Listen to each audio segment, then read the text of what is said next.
Assalamualaikum warahmatullahi wabarakatuh. Kami dari kelompok 2 DKK akan mempresentasikan tugas yaitu mengerjakan modul Basic Computer Exploitation dengan tryhackme.com. Anggota kami terdiri dari saya sendiri, Nisa Agustina Maesaroh, dengan NIM 24040100709. Selanjutnya ada Raka Anggi Saputra dengan NIM 24040101014. Mas Andreas dengan NIM 2304010101353 dan Mas Muhammad Zaidan dengan NIM 2404010101256. Next, scroll. Oke, pada modul 1 yaitu Conversity ada 5 task. Untuk task 1 adalah deploy the machine. Jadi di sini kita disuruh untuk connect ke jaringan dan deploy ke virtual machine target. Seperti yang ada pada gambar. Dan pada task kedua adalah reconnaissance.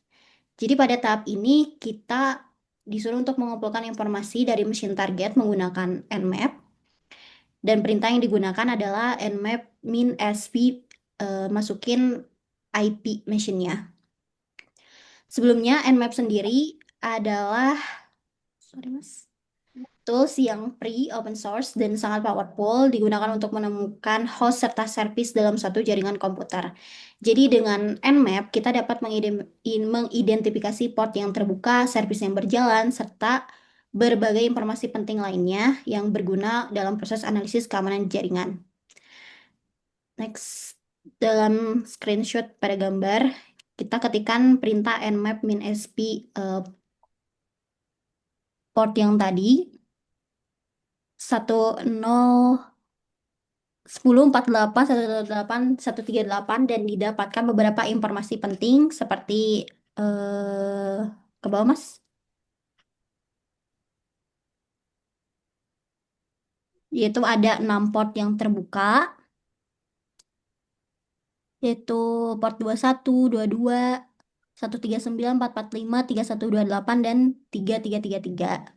Lalu pada layanan Squid Proxy yang berjalan menggunakan versi 4.10, penggunaan flag min 400 yang membuat Nmap memindai port 1 hingga 400, jadi totalnya ada 400.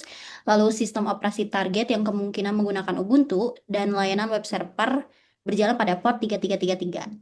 Selain itu, untuk menampilkan informasi secara detail, Nmap dapat dijalankan dalam mode verbose menggunakan play min-p.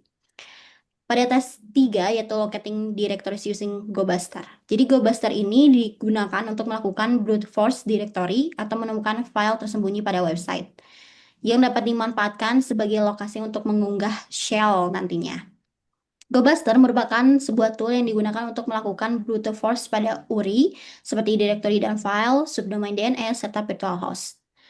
Pada Kali Linux, GoBuster dapat diinstal dengan perintah sudo apt get install GoBuster. Dan sebelum menjalankan GoBuster, dibutuhkan sebuah word list yang berfungsi sebagai daftar kata untuk menebak kemungkinan nama direktori yang tersedia secara publik. Pada Kali Linux, berbagai word list sudah tersedia di direktori /usr/share/wordlist. Lalu GoBuster kita jalankan dengan perintah berikut. Sudo GoBuster dir min URL atau min u http 10.48.188.138 port 3333 min w/usr/share/sesli/discovery/web content/common.txt. Dan hasil scan menunjukkan adanya sebuah direktori tersembunyi yaitu /internal yang di dalamnya terdapat halaman untuk mengunggah file, dan direktori ini menjadi titik masuk potensial yang dapat dimanfaatkan pada tahap eksploitasi selanjutnya. Next scroll, Mas. Nah, seperti pada gambar berikut. Oke. Selanjutnya pada task 3 yaitu compromise the web server. Jadi setelah menemukan form upload file, kita dapat memanfaatkannya untuk mengunggah dan mengeksekusi payload. Dalam proses ini memungkinkan kita untuk mengambil alih web server target. Tapi sebelum itu, kita harus tahu file ekstensi apa yang diblokir dan aman dalam sistem upload file tersebut. Dan untuk melakukan pengujian ini, kita menggunakan Burp Suite yang memungkinkan kita untuk menganalisis dan memodifikasi permintaan HTTP secara langsung. Saat menggunakan Burp Suite, kita menggunakan juga fitur intruder untuk mengotomatisasi serangan yang dikustomisasi. Pertama, kita membuat sebuah wordlist extensive file yang akan diuji yaitu .php, .php3, .php4, .php5, dan .html. Yang selanjutnya dilakukan proses upload file sampai request tersebut tertangkap oleh Burp Suite lalu dikirim melalui fitur intruder. Dan di dalam intruder, pilih attack type sniper, lalu masuk ke tab positions, dan di bagian nama file, tambahkan tanda S seperti ini pada ekstensi file yang diuji. Dan dengan cara ini, Barbsuit mencoba setiap ekstensi dalam WordPress untuk mengetahui nama yang diterima oleh server. Dan dari hasil percobaan tersebut, diketahui bahwa file dengan ekstensi .php ditolak, sedangkan file berekstensi .html dapat diunggah dan diproses oleh server. Dan temuan ini menunjukkan adanya celah pada mekanisme validasi file yang berpotensi dimanfaatkan apabila tidak ditangani dengan benar. Selanjutnya, kita mendapatkan reversal menggunakan payload PHP. Reversal bekerja dengan cara memaksa server target untuk membuat koneksi balik ke mesin penyerang, sehingga kita dapat mengontrol sistem target dari jarak jauh. Langkah-langkah yang dilakukan adalah mengedit file php reversal.php dan mengganti alamat IP dengan IP tuno milik kita sendiri, mengubah nama file menjadi php reversal.phtml sesuai ekstensi yang diperbolehkan, lalu menjalankan netcat untuk mendengarkan koneksi masuk dengan perintah nc min lvnv 1234. Dan yang terakhir kita unggah file ke server, lalu mengaksesnya pada browser dengan URL HTTP IP-nya yang tadi 10.148 port 333 slash internal slash upload slash php reversal.html. Next, Mas. Lalu file dieksekusi dan server melakukan koneksi balik ke mesin dan memberikan akses shell sebagai user www strip data. Dan dari hasil pemeriksaan pada /etc/password ditemukan informasi user yang mengelola web server tersebut bernama Bill dengan flag sebagai berikut. Seperti yang tertera pada screenshot. Dan yang terakhir adalah task 5 yaitu privilege escalation.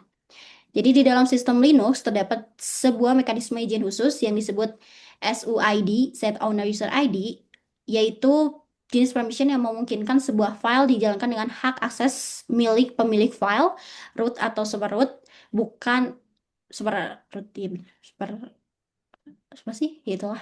Bukan hak akses pengguna yang menjalankannya. Oke.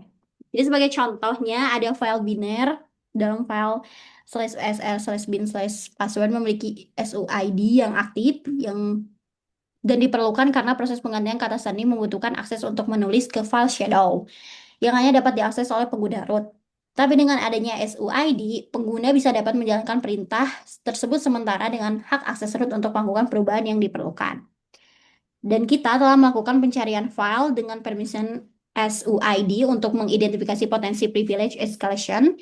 Dari hasil tersebut ditemukan beberapa file yang terlihat signifikan, yaitu /etc/passwd dan /bin/systemctl. Dari file /etc/passwd memang berisi informasi akun pengguna pada sistem. Namun file tidak dapat dimodifikasi karena keterbatasan permission, sehingga tidak dapat langsung dimanfaatkan. Namun pada file bin/systemctl ditemukan permission SUID yang membuka peluang eksploitasi lebih lanjut dengan root flag sebagai berikut. Dan eksploitasi dilakukan dengan memanfaatkan sistem CTL untuk membuat dan menjalankan servis buatan sendiri dengan perintah di dalam servis yang akan dieksekusi dengan hak root atau super user. Dan melalui mekanisme ini, penyerang dapat memperoleh kontrol penuh terhadap sistem dan berhasil melakukan privilege escalation. Dan berikut merupakan screenshot dari hasil pengerjaan modul 1. Ya. Untuk selanjutnya akan disampaikan oleh Mas Andreas untuk modul 2. Baik. Selanjutnya kita akan melihat kepada modul yang kedua, yaitu basic penetrating. kita melakukan pemindaian yang pertama-tama. Langkah pertama adalah melakukan pemindaian atau scanning terhadap menggunakan Nmap untuk mengetahui semua port dan service yang sedang berjalan pada komputer target atau server. Dan kemudian dari hasil itu didapati bahwa ada beberapa port yang terbuka, seperti dapat dilihat pada screenshot ini. Ada port 80, port 22, port 139, port 445, 880, 8080, dan ya ada beberapa lagi. Nah, dari hasil scan ini, di sini dapat kita lihat port yang terbuka adalah bagian internet dan juga HTTP dan SSH dan juga TCP. Nah, kemudian ini akan menjadi acuan kita untuk melakukan tahap enumerasi, yaitu dengan menggunakan GoBuster, kita dapat menampilkan daftar folder yang memiliki akses, yang dapat diakses melalui internet. Dan ketika kita scan menggunakan perintah GoBuster dengan menggunakan IP dari komputer yang sedang menjadi target, kemudian menggunakan word list dan menggunakan sekumpulan print kata-kata ya, kata-kata yang di-generate dalam file common.txt ini. Nah, kemudian hasilnya di sini dapat kita lihat ada beberapa folder yang dapat ditampilkan, dan dapat kita lihat ada status 301 menandakan folder tersebut adalah free atau bebas untuk dapat diakses dari internet, jaringan. Dan kemudian karena folder tersebut tersembunyi, development folder yang tersembunyi tersebut memiliki status 301, tadi seperti yang saya katakan dapat diakses. Dan kemudian kita dapat mengaksesnya menggunakan nomor IP dan juga nama folder tersebut. Dan setelah itu, maka ketika kita mengakses alamat address ini akan menampilkan list directory atau file yang ada dalam directory tersebut. Dan dari sini dapat kita lihat apa isi dari kedua file ini yang berupa percakapan antara user yang disebut dengan berinisial J dan K. Dan di dalam pernyataan mereka dalam kedua file ini dapat kita lihat mereka sedang berkomunikasi, dan dari hasil komunikasi mereka ini kita dapat simpulkan bahwa user pertama berinisial K dan user kedua berinisial J. Nah, oleh karena itu kita dapat menjadikan ini sebagai acuan untuk melakukan eksploitasi terhadap user tersebut. Nah, cara melakukan eksploitasi kita menggunakan brute force, dan kemudian dengan menggunakan hash password yang dimiliki di sini. Di sini kita di sini dikatakan bahwa user K sudah melakukan perubahan dalam folder etc shadow ya, untuk karena dikatakan bahwa passwordnya si J ini passwordnya si K ini lemah. Oke, maksud saya passwordnya J yang lemah. Nah, kemudian karena kita tahu bahwa passwordnya J lemah, maka kita akan mencoba mengeksploitasi menggunakan si user J tersebut. Kita belum tahu siapa user J tersebut, namun langkah selanjutnya adalah menggunakan enumerasi, menggunakan perintah enum for Linux. Ini adalah sebuah tools yang kita gunakan untuk melakukan eksploitasi menggunakan user dan juga address dari komputer target tersebut. Nah, kemudian perintah yang kita gunakan di sini adalah untuk melihat adakah share maksud saya user share atau user group yang tersedia yang dapat kita gunakan untuk memberikan gambaran awal mengenai resource SMB ini Samba server yang dapat diakses dan potensi akun yang bisa dieksploitasi. Nah, hasilnya kita dapati bahwa ada user-user biasa standar yang tampil di sini. Ini tidak dapat menjadi acuan, tidak dapat kita gunakan, tapi kita akan cari user yang sharing. Nah, kemudian dari sini kita dapati bahwa ternyata ada dua user yang di-share, yaitu Anonymous dan juga IPC. Nah, dari hasil enumerasi tersebut, jika kita sudah memiliki kedua user ini, kita akan melakukan penetrasi mencoba menggunakan user tersebut karena Anonymous ini tidak membutuhkan password sama sekali. Maka ketika kita melakukan Samba service sama klien maksud saya menggunakan IP address dan nama Anonymous, di sini kita dapat lihat jika share tersebut mengizinkan akses tanpa autentikasi tanpa password, proses login akan berhasil. Nah, di sini kita lihat setelah menggunakan perintah tersebut, kita dapat masuk ke dalam foldernya atau ke dalam root-nya atau home directory-nya dari user anonymous tersebut, dan di dalamnya terdapat sebuah file dengan nama stuff.txt. Nah, ketika kita melihat isi dari file stuff.txt ini, ternyata di dalamnya ada informasi tentang user.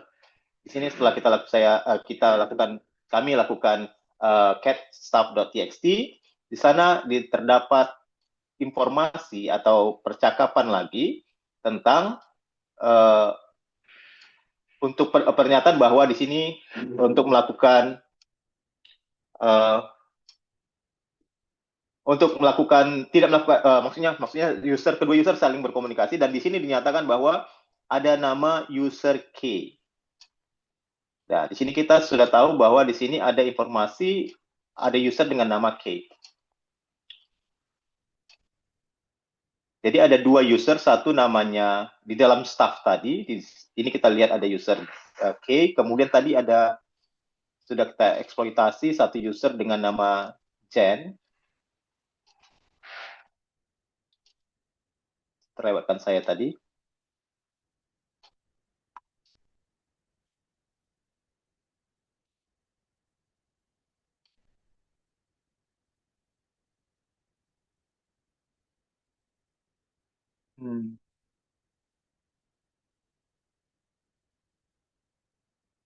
Ya, saya lanjutkan saja ya.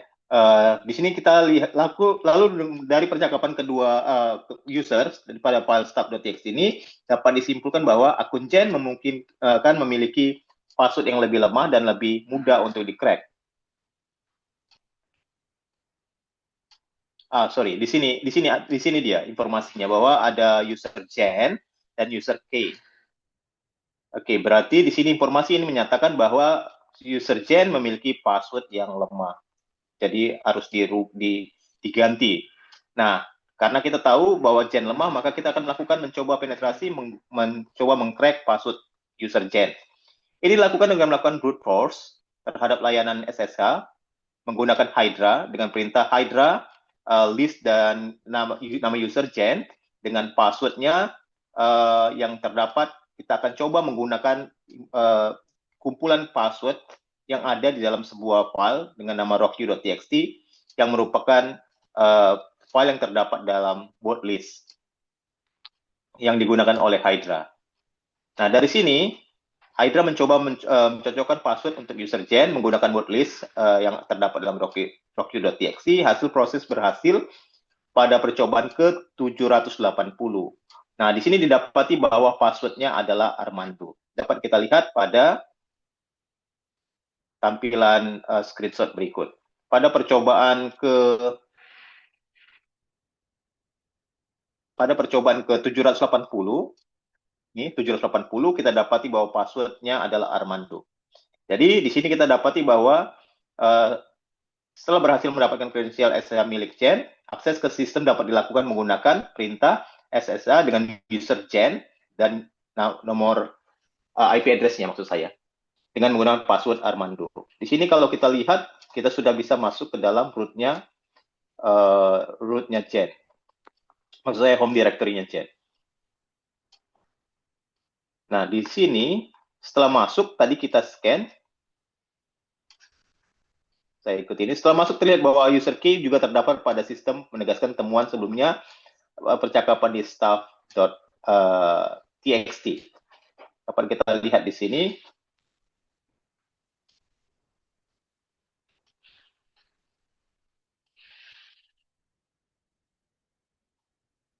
di dalam home directory kedua user ya terdapat Jen dan K. Saat masuk ke folder home K terdapat file pass.bak, namun file tersebut tidak dapat diakses karena keterbatasan permission. Jadi di dalam pass.bak ini terkandung hash password dari user K. Namun kita tidak dapat melakukan apapun, artinya tidak dapat melihat ke dalam menggunakan perintah cat karena bisa terproteksi oleh password dari user key tersebut. Kemudian di dalam home directory milik key juga terdapat folder SSH yang berisi dua file, yaitu private key dan public key milik user tersebut.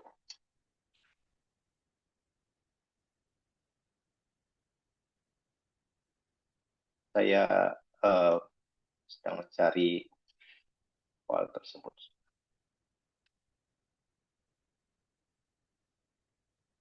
Seperti ini terpotong. Baik, saya lanjutkan saja.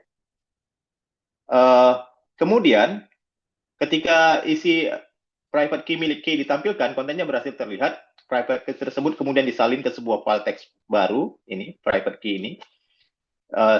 Kita generate, kita copy, kita salin ke file yang baru, yang selanjutnya dikonversi menjadi format hash menggunakan perintah hash. Ini adalah sebuah tool, SSH to John, perintah untuk mengkonversi dari sebuah teks menjadi hash password agar dapat diproses lebih lanjut. Nah, hasilnya adalah sebagai berikut.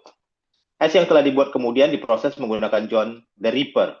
Adalah suatu tools untuk mengcrack hashtag dari hashtag menjadi sebuah kata. Hampir sama dengan yang dilakukan oleh Hydra tadi. Tahap ini digunakan untuk mencoba melakukan pencocokan hash dengan word list sehingga dapat menemukan password yang sesuai. Dan dari sini, dari hasil pengujian menggunakan John tadi, didapati bahwa password dari K adalah beeswax. Dan hasilnya berupa password beeswax tadi. Sekarang, setelah SSH user key menggunakan private key dengan perintah SSH 1, durasinya, kemudian dengan menggunakan the IP address dari komputer yang akan kita serang.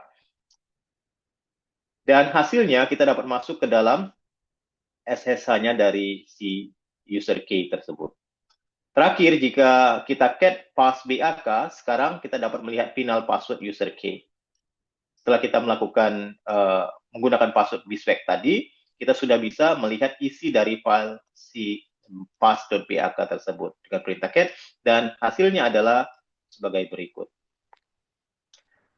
Ini adalah final password yang dimiliki oleh user key. Nah, ini menjawab dengan menyelesaikan seluruh rangkaian praktik ini, semua pertanyaan yang diberikan di modul 2, Basic Penetration, di Try Hack Me, dapat terjawab. Dapat kita lihat pada screenshot berikut, bahwa pertanyaan-pertanyaannya dapat kita jawab. Username-nya adalah Jen, dan password Armando, kemudian menggunakan service SSH, kemudian user yang kedua adalah namanya K, dan menggunakan password terakhir yang barusan yang sudah bisa kita crack tadi di sini.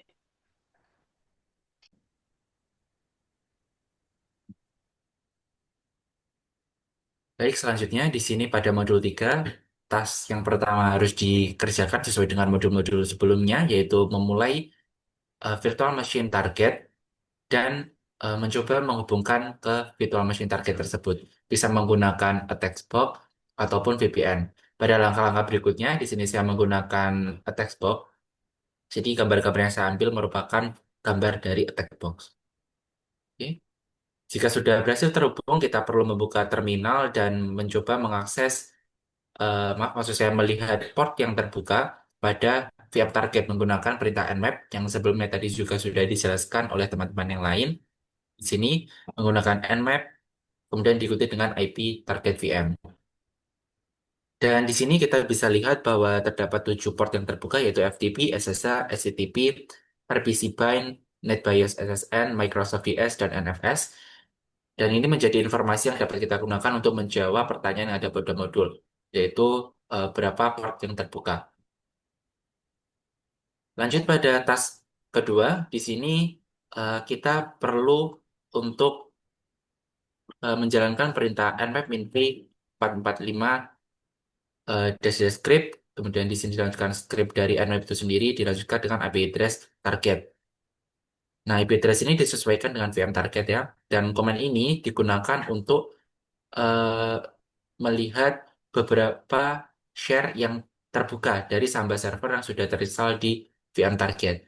Tetapi ketika saya menjalankan ini, sepertinya saya mendapati bug, jadi perintah nmap tidak memberikan output yang sesuai dengan seharusnya gitu. Seharusnya di sini terdapat, saya mendapati sebuah contoh output yang terdapat dalam salah satu file dari script yang sebelumnya dijalankan ya.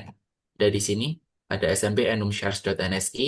Di sini saya coba buka dan terdapat sebuah contoh file output yang seharusnya ini keluar, tetapi dia tidak keluar ketika komennya dijalankan. Nih, lanjut pada tahap berikutnya. Di sini eh, oke, kita diminta untuk mencoba mengakses Samba server menggunakan SMB client. Perintah SMB client diikuti dengan IP target dan menggunakan path anonymous supaya kita tidak perlu memasukkan password lagi karena user anonymous ini tidak perlu memasukkan password ketika kita mengakses di Samba server. Nah, kemudian ketika kita sudah berhasil masuk di dalam server, kita akan mencoba menampilkan isi dari Samba server itu sendiri menggunakan perintah ls. Nah, ketika di show, di sini terdapat sebuah file dengan nama log.txt, dan informasi ini kita dapat gunakan untuk menjawab pertanyaan yang ada di modul. Diminta untuk mengisikan apa nama file yang ada di dalam Samba server. Bisa diisikan log.txt, kemudian dicek filenya untuk memastikan jawabannya sudah benar atau belum. Oke, untuk keluar dari Samba server, kita bisa menggunakan Ctrl C, dan kita lanjut ke tahap berikutnya, yaitu mencoba mengambil file log.txt yang sudah kita temukan tadi di Samba server ke VM attack box yang saat ini saya akses. Di sini kita bisa menggunakan perintah smb-get diikuti dengan opsi min R dan dituliskan IP dari Samba servernya untuk mengambil file yang ada dalam Samba server. Ketika perintah ini sudah dijalankan di sini, ketika saya coba cek menggunakan perintah ls, file log.txt sudah ada di dalam VM attack box.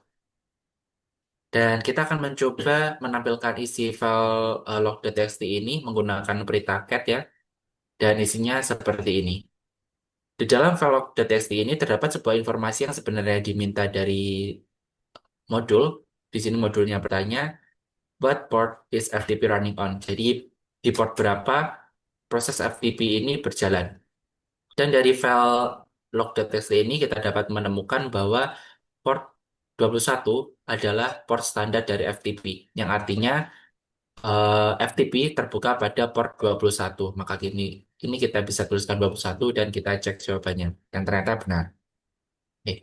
Selanjutnya, di sini kita diminta untuk menggunakan perintah nmap lagi untuk menampilkan mount directory yang ada pada VM target.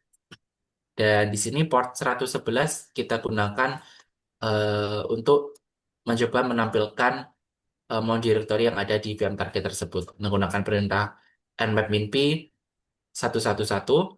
Kemudian kita tambahkan skripnya yaitu nfs ls, nfs stat fs, dan nfs showmon.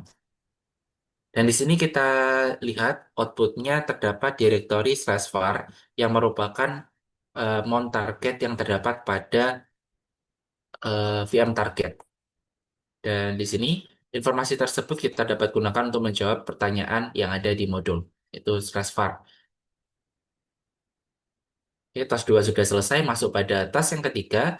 Di sini pertama kita diminta untuk melihat versi ProfTPD yang terinstall pada VM target menggunakan perintah netcat atau biasa diketikkan nc seperti itu ya ketika dijalankan di Ubuntu sebagai komen atau sebagai perintah. Dan karena ProfTPD ini menggunakan port 21, maka di sini kita perlu menambahkan angka 21 di akhir komen atau di akhir perintah supaya ini menandakan bahwa kita terhubung melalui FTP seperti itu. Dan di sini kita bisa lihat bahwa setelah terhubung ke VM target, Prof TBD pada VM target menggunakan versi 1.3.5 dan kita akan gunakan informasi ini untuk menjawab lagi pertanyaan yang ada di modul. Ya, lanjut pada tahap berikutnya. Di sini kita diminta untuk menggunakan search exploit untuk melihat berapa banyak exploit yang ada pada versi ProfTPD yang terinstall. Jadi, eh, perintah search exploit ini dapat digunakan untuk melihat kerentanan-kerentanan yang ada pada versi tertentu yang ada pada sebuah service. Dan di sini kita menggunakan service ProfTPD dengan versi 1.5, 1.3.5. Dan di sini kita dapat melihat 4 kerentanan, yaitu ada mod copy dan beberapa lainnya di sini. Dan karena di sini terdapat 4 kerentanan, kita gunakan informasi ini untuk menjawab pertanyaan lagi yang ada di modul yang bertanya tentang seberapa banyak exploit yang ada di ProfTPD yang sekarang sedang berjalan. Itu ada 4 kerentanan ini. Tahap berikutnya di sini kita diminta untuk memastikan bahwa exploit atau kerentanan mod underscore copy ada pada productivity yang terinstall saat ini di VM target. Di sini kita tidak perlu melakukan apa-apa, hanya perlu klik tombol validasi aja, klik tombol cek dan itu nanti pasti sudah akan benar gitu. Ketika tadi sudah tervalidasi, tahap berikutnya adalah kita diminta untuk menyalin private key yang ada pada slash home slash canopy.ssh yang ada pada VM target ke dalam var slash tmp slash id underscore rsa yang ada pada VM target juga. Untuk melakukan hal ini kita bisa menggunakan perintah nc untuk melakukan remote ke VM dan menyalin file yang ada pada direktori slash home slash kenobi dengan nama slash home slash kenobi slash ssh ke dalam direktori slash var slash tmp dengan nama file id underscore rsa seperti itu. Ini file yang disalin tetap sama ya, file id rsa juga. Untuk menyalin file di sini setelah terhubung ke NC, kita menggunakan site copy from atau site GPFR. Kita tuliskan path filenya ada di mana. Kemudian ketika sudah berhasil menyalin untuk menempelnya, kita menggunakan site CP2 atau site copy2 atau site CPTO. Kita tuliskan paste-nya ada di mana atau menempelnya di mana. Ketika sudah berhasil, kita bisa keluar dari NC menggunakan cancel seperti itu atau Ctrl C dan ya, ya, kita perlu memastikan juga bahwa ini sudah dilakukan ya dengan klik tombol verifikasi atau tombol cek yang ada di modul untuk melakukan verifikasi. Kemudian dilanjutkan pada tahap berikutnya, di sini kita diminta untuk membuat direktori baru di dalam text box dengan nama attack box dengan nama mnt slash Kenobi NFS. Dan kita akan mencoba monitor yang kita buat di Kenobi NFS ini ke dalam direktori var yang ada di attack VM. Nah, di sini menggunakan perintah mkdir untuk membuat direktorinya dan kita menggunakan perintah mon untuk melakukan mon tersebut. Nah, ketika kita sudah berhasil terhubung, kita coba tampilkan isi dari directory slash mnt slash kenobi nfs. Di sini terdapat beberapa file yang sama yang ada di dalam directory var dari target IP, target VM. Di sini seharusnya ketika masih belum di-mount, directory kenobi nfs ini masih kosong dan ketika setelah di-mount dia akan muncul beberapa file dan directory seperti ini. Karena ini sekarang sudah berhasil mount-nya, kita bisa mendapatkan file ID RSA yang sudah kita salin sebelumnya pada step ini, yang sudah kita taruh di var tmp ID RSA. Kita bisa tampilkan. Oke, untuk sebelum menampilkan, karena kita di sini akan menggunakan file ID RSA ini untuk terhubung ke VM Canopy ya, atau VM targetnya. Karena file IDRSH ini berupa private key, kita bisa menggunakan untuk koneksi SSH. Sebelumnya, kita akan pindahkan ke direktori saat ini kita berada, yaitu di home directory dari user root menggunakan perintah copy. Dan karena ini akan kita gunakan untuk SSH key, kita perlu ubah aksesnya menjadi 600 atau read only untuk user pemilik file tersebut, read dan write maaf. Jadi seperti ini ketika aksesnya ditampilkan RW min semua gitu. Jadi hanya user root saja yang memiliki akses ke dalam file ini.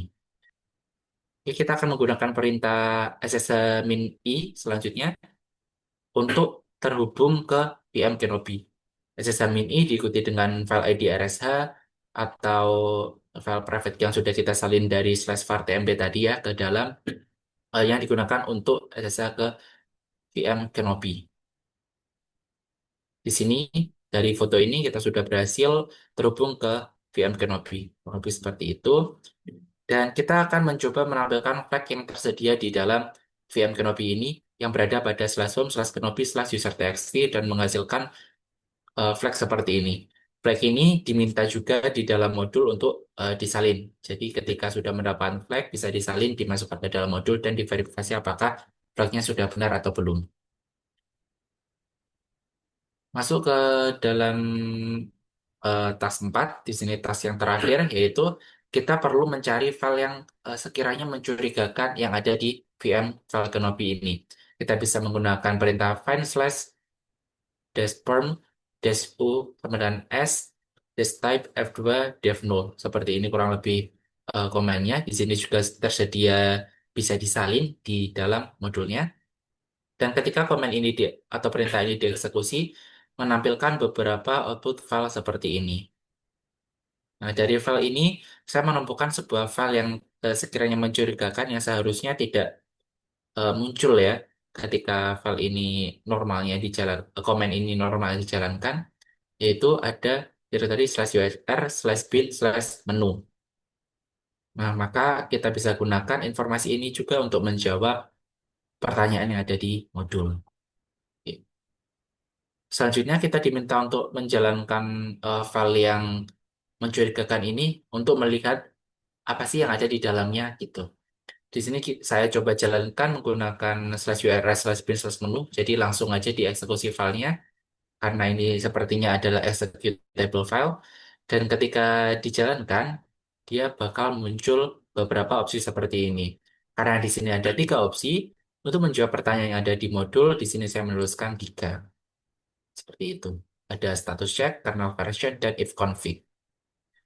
Nah, pada dasarnya setiap eh, menu yang ada di file slash ur slash usr slash bin slash menu ketika kita jalankan ini merupakan hasil dari perintah-perintah yang ada pada Linux. Seperti status check contohnya yang sebenarnya ini adalah hasil dari perintah curl min i localhost kalau kita menjalankan di command Linux biasanya. Di dalam file slash URL slash bin slash menu juga ketika dijalankan, file ini mendapatkan hak akses yang sama seperti user root. Nah, dengan ini, setiap menu yang ada pada file tersebut ketika kita jalankan, kita dapat melakukan manipulasi untuk mendapatkan akses root. Ini kita akan melakukan manipulasi yang sudah saya mention sebelumnya. Kita akan pindah ke directory tmp terlebih dahulu untuk melakukan pembuatan file atau pembuatan file yang sifatnya temporary atau sementara. Nah, kita akan mencoba menuliskan slash bin slash sh ke dalam file namanya curl menggunakan perintah echo dan kita berikan full access kepada file curl supaya nantinya bisa dieksekusi seperti itu. Jadi nanti ketika curl itu dieksekusi, dia eh, bisa menjalankan sama seperti menjalankan command slash bin slash sh. Mana ini komen yang bisa mendapatkan banyak informasi yang kita dapatkan ketika ini dijalankan di Linux. Ya, untuk bisa menjalankan perintah curl ini, kita perlu mengekspornya ke dalam variabel path terlebih dahulu menggunakan command export path, kemudian kita tambahkan slash tmp karena command curl yang ada di tmp, dan kita tambah juga dari variabel path yang sebelumnya sudah ada. Jadi tidak hanya TMP aja, tetapi seperti append gitu, atau menambahkan value di variabel path, value baru di variabel path. Oke. Dan di sini setelah melakukan hal tersebut, kita mencoba menjalankan ulang menu tadi yang USR bin menu, dan di sini karena eh, saya coba menggunakan opsi satu, maka kita mendapatkan output yang sama seperti slash bin slash sh yang ada di sini. Nah, di sini ketika satu dia udah masuk ke seperti terminalnya, bisa masuk ke output yang sama seperti kita menjalankan slash bin slash sh. Kita bisa mendapatkan ID dari setiap user yang ada di user dan grup yang ada di VM ini gitu menggunakan ID, dan ini tandanya manipulasi kita berhasil seperti itu. Oke. Selanjut, masih di dalam shell yang sama juga, di sini juga terdapat flag yang bisa kita tampilkan menggunakan perintah cat dihasilkan dengan path file tersebut yang berada pada /root/root.txt, dan flagnya kurang lebih seperti ini. Kita perlu salin untuk menambahkan flag tersebut di dalam pertanyaan yang ada di modul. Untuk memvalidasinya, kita perlu klik tombol cek dan memastikan bahwa itu benar. Itu saja pengerjaan yang ada di modul 3. Ketika semua tasnya sudah dikerjakan, kita perlu mengakhiri lab dan bisa lanjut ke modul berikutnya.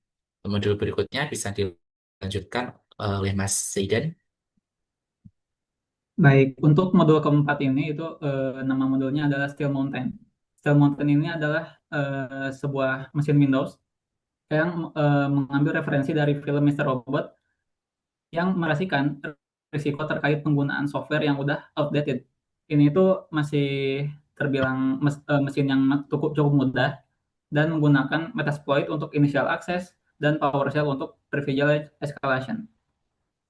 Lalu setelah start kita akan mendapatkan target IP. Lalu saya untuk mengerjakan modul ini saya menggunakan attack box dengan bisa dilihat ya attacker IP-nya. Langkah pertama itu saya melakukan pemindaian port ya, scan port menggunakan nmap terhadap mesin target menggunakan conmap, nmap, lalu IP address-nya. Hasil pemindaian itu menunjukkan banyak port yang terbuka, termasuk layanan standar Windows dan beberapa layanan map. Ini berarti si mesinnya adalah sebuah mesin Windows Server. Boleh lanjut? Nah, port-port yang dapat ditemukan setelah melakukan scan adalah port 80, port 8080, port 135, 139, 445, dan 3389. Lalu saat mengakses untuk menyelesaikan soal pertama yaitu siapakah employee of the month, saya mengakses lewat browser itu IPC attacker pada port 80, maka akan muncul halaman page yaitu M1. Nah, dari of the month itu saya coba klik kanan pada gambar, lalu saya open di tab baru, ada nama dari karyawan terbaik yaitu si Bill Harper. Next. Nah, ada pertanyaan juga bahwa ada port HTTP apa aja selain port 80. Nah, saya akan menemukan port 8080. Dan setelah saya melakukan scan ulang menggunakan nmap min sv, itu dapat ditemukan bahwa server menjalankan Regeto HTTP file server. Saya search di Google nama service-nya yang terbuka di nmap, lalu ditemukan beberapa CVE dari si HTTP server tersebut. Lanjut, untuk initial access, setelah kita kerentanan yang ada di Regeto HFS, kita melakukan initial shell sebagai pengguna build. Menggunakan tools yang saya gunakan adalah Metasploit. Scroll ke bawah. Nah, setelah saya menggunakan Metasploit untuk melakukan menggunakan kerentanan yang ditemukan tadi, lalu kita akan masuk ke PowerShell-nya si Windows Server itu. Saya menggunakan type user type dari file itu untuk menampilkan isi file tersebut, sama dengan command cat di Linux. Lanjut, saya melakukan version biar saya bisa mendapatkan akses ke administrator. Pertama, saya menggunakan script powerup.ps1 buat mencari kesalahan konfigurasi yang ada di sistem Windows ini. Setelah saya melakukan enumerasi ini, saya mendapatkan beberapa informasi. Bisa di-scroll ke bawah. Nah, dari informasi-informasi tersebut terdapat beberapa service yang memiliki kerentanan lah. Lalu setelah itu lanjut lagi, scroll lagi. Nah, dari hasil info check itu adanya kerentanan unquoted service path pada service yang namanya itu Advanced System Care Service 9. Dengan path-nya ada di program files iobit Advanced System Care, lalu nama filenya asc service.exe. Lalu ada parameter juga can restart true. Lanjut, karena path ini mengandung spasi dan tidak diberi tanda kutip, kita memiliki izin write di folder tersebut. Dan kita bisa melakukan eksploitasi yang namanya service hijacking. Pertama, kita membuat sebuah malicious pilot untuk reverse shell menggunakan MSF Venom. Itu ada komennya MSS Venom -v Windows /shell _reverse TCP lhost. Ini adalah si target IP, lalu portnya berapa, lalu menggunakan script apa dan outputnya apa. Di sini saya outputnya adalah advanced.exe. Setelah pilotnya dibuat, saya mengupload file tersebut ke mesin target dan saya simpan di path si service yang ada fulan tadi. Dan di mesin penyerang, saya menjalankan komen nc -lvnp dan listen di port 4443. Atau saya melakukan restart layanan yang memiliki vulner tadi menggunakan perintah sc stop nama service, lalu sc start nama service untuk membiarkan sistem service tersebut restart. Next.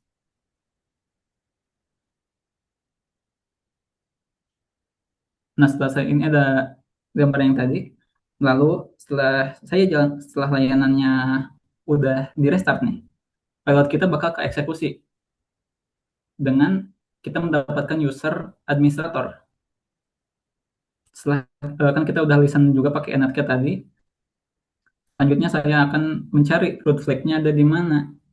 Saya cari dan menemukan root flag-nya itu ada di directory desktop dari si administrator.